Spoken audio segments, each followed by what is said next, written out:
So it's been a while since I've made any video because I've just been so stressed out these last few days. And whatever I was about to say on the video, this last, I don't know, 4 or 5 days probably wouldn't have been very appropriate, and just putting my foot in my own mouth. But let's see, Friday, today is Tuesday, I accepted an Uber ride, and after accepting it and started driving to the passenger, I got a call from someone saying they were from Uber and that there was a person who had said I wasn't the driver, that I went to pick him up and I didn't match the profile picture or whatever. And so I was like, all right. And they had all the verifications of my vehicle, who I was, my Uber rating. And I wasn't really thinking properly that any passenger could actually see that information on my profile when they requested the ride. And so they're kind of spitting all this information out to me, and I kind of bought it for a second, and then I was like, all right, what kind of information do you need? When they said, we need your driver's license, a photo of it sent to us via text, and then after that, I stupidly sent that information. Then they asked for my debit card number to verify my bank account, and that's when the alarm bells went off. And I was like, okay, hold on a second. And so I then got on the Uber app and started messaging with Uber support to ask them if they were actually calling me, because I've never received a call from Uber. I mean, out of 12 years driving on the platform, I've never been contacted via phone. And the guy then said, no, we don't call you to verify this information. It'll all be done through the app. And so you should hang up on them and block the number. So then I asked him, I was like, well, this actually might be associated with the person who just requested a ride. So you might want to look into their account and just see if they're actually been doing this and trying to scam drivers. Which, of course, they're actually not going to do any of that. They could care less. But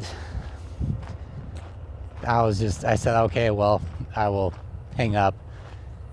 And so going back to the phone, the person was saying, oh, no, I'm from Uber. And it was in an American accent, so I should have known from that point that it was just a scammer. And so they said, well, we're going to shut down your account. And then I just abruptly hung up. I did a few more rides. The problem is, after that phone call and then messaging with Uber actually shut down my account. And they said it was a fraudulent request on my end just to see if someone was calling from Uber, which sounds crazy, but what I'm trying to do is tell Uber that I'm about to be scammed. But then Uber turns it around and tries to say that I was falsely accusing the passenger of trying to scam me and trying to get them to cancel the ride, which, I mean, I was already at the location and then they canceled it. So I don't know why I would actually drive to their pickup spot. And so they actually shut down my Uber account for 4 days. And they didn't let me have access to any of my funds that I had built up. Every payment, I couldn't log into the app. everything from that moment. And I was trying to talk with the Uber support and to say, hey, I'm just trying to let you guys know what's going on, and then I'm being punished for trying to bring attention to potential scammers out there on your app, just trying to get drivers' banking information. And it's just this loop that Uber sends you through of, well, we're going to have an investigation and it could be several weeks until we can reactivate you. And it's kind of like, I don't have a couple of weeks. And so I probably called their Uber support just to get different people 5 times a day, and just being kind of brought through the ringer every time from a call center, probably in India, and they probably don't care about Americans at all and our livelihoods, and might be a game.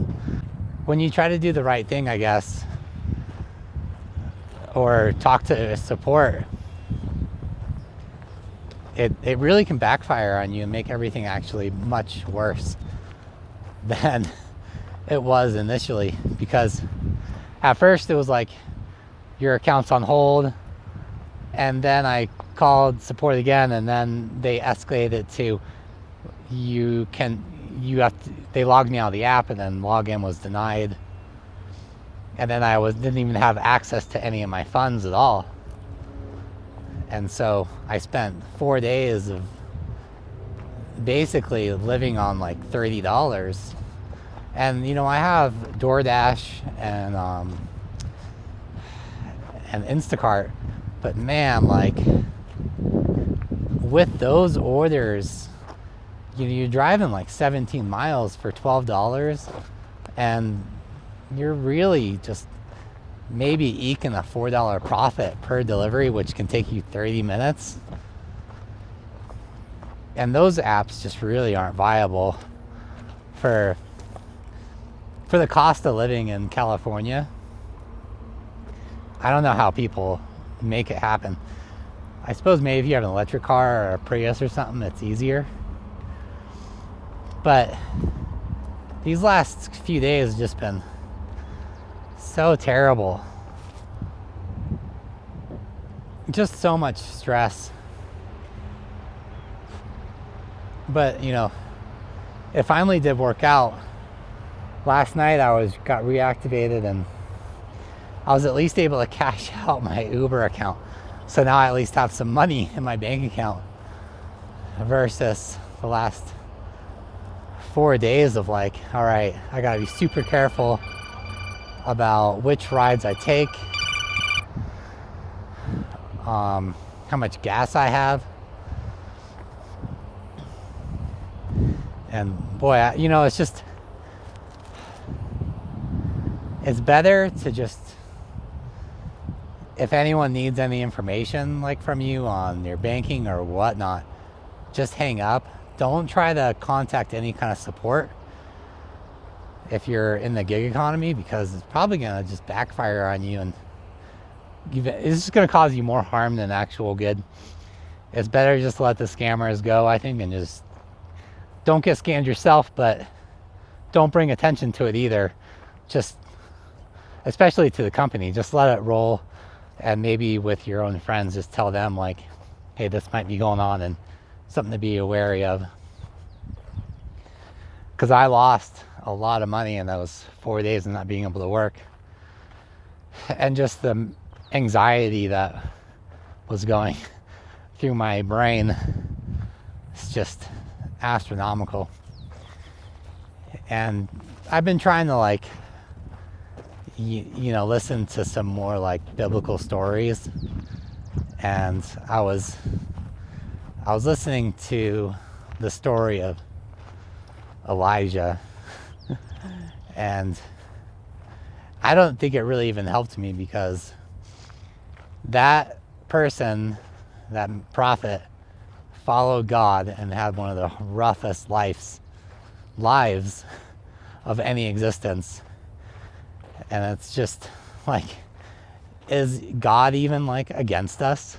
Like if you follow him, then you're probably going to have a miserable life of loneliness and hardships. And so, and when your own way of making money and society and the economy and the government, everything seems to be against you, it's a really tough feeling. And then when you go to maybe try to find some solace in like biblical stories and like prophets, people who follow God, and you're like, well, they had it actually way worse than I did, which maybe gives you some justification about why your life is so hard. But man, it kind of just makes me believe in Gnostics even more, where the God of this world is actually the devil, and we're just like these beings trapped in these mortal bodies, left to demons and evil spirits trying to have our demise, and there's nothing really looking out for us. And if you look at a lot of the prophets of the Old Testament and followers of the God of the Bible, it's pretty miserable existences for them.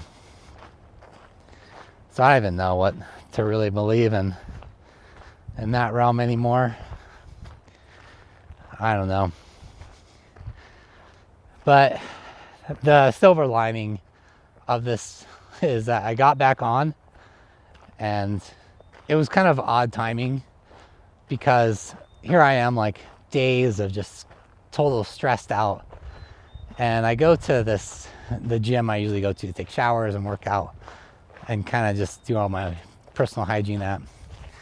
One of the managers has been like working every single day because the owners won't hire people, and she's like there on her day off or her weekend off in reality, and just really stressed out like me,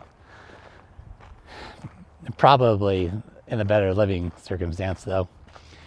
But I really felt bad, and so I didn't have a ton of money, but I went and got a card and wrote her a note, and just showing appreciation for this person who's always upbeat and positive, and I don't know, just kind of like a nice person to talk with when I'm really stressed out, and just like kind of a friend that's there.